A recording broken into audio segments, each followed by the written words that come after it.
بسم اللہ الرحمن الرحیم۔ تفسیر عثمانی سورۃ الہمزہ۔ ویل لکل ہمزہ، خرابی ہے ہر طعنہ دینے والے، عیب چننے والے کی۔ نمبر 1، الذی جمع مالا وعددا، جس نے سمیٹا مال اور گن گن کر رکھا۔ نمبر 2، یحسب ان مالہ اخلدا، خیال کرتا ہے کہ اس کا مال سدا کو رہے گا اس کے ساتھ۔ نمبر 3، کلا لینبذن فی الحطمہ، کوئی نہیں وہ پھینکا جائے گا اس روندنے والی حطمہ میں۔ نمبر 4، وما ادراک ما الحطمہ، اور تو کیا سمجھا کون ہے وہ روندنے والی یعنی حطمہ؟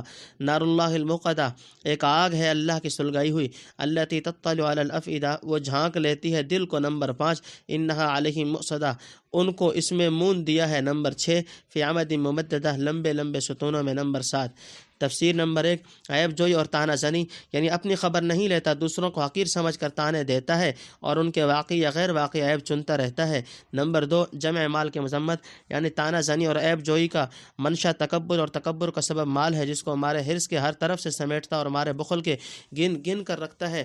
کوئی پیسہ کہیں خرچ نہ ہو جائے یا نکل کر بھاگ نہ جائے۔ اکثر بخیل مالداروں کو دیکھا ہوگا کہ وہ بار بار روپے شمار کرتے اور حساب لگاتے رہتے ہیں، اسی میں ان کو مزہ آتا ہے۔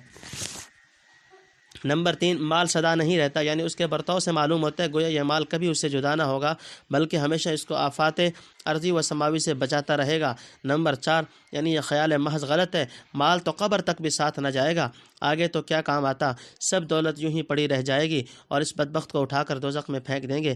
نمبر 5، اللہ کی سلگائی ہوئی آگ، یعنی یاد رہے یہ آگ بندوں کی نہیں اللہ کی سلگائی ہوئی ہے، اس کی کیفیت کچھ نہ پوچھو، بڑی سمجھدار ہے، دلوں کو جھانک لیتی ہے، جس دل میں ایمان ہو نہ جلائے، جس میں کفر ہو جلا ڈالے، اس کی سوزش بدن کو لگتے ہی فوراً دلوں کے تک نفوذ کر جائے گی، بلکہ ایک طرح دل سے شروع ہو کر جسموں میں سرایت کرے گی، اور باوجود کہ قلوب و ارواح جسموں کی طرح جلیں گے، اس پر بھی مجرم مرنے نہ پائیں گے۔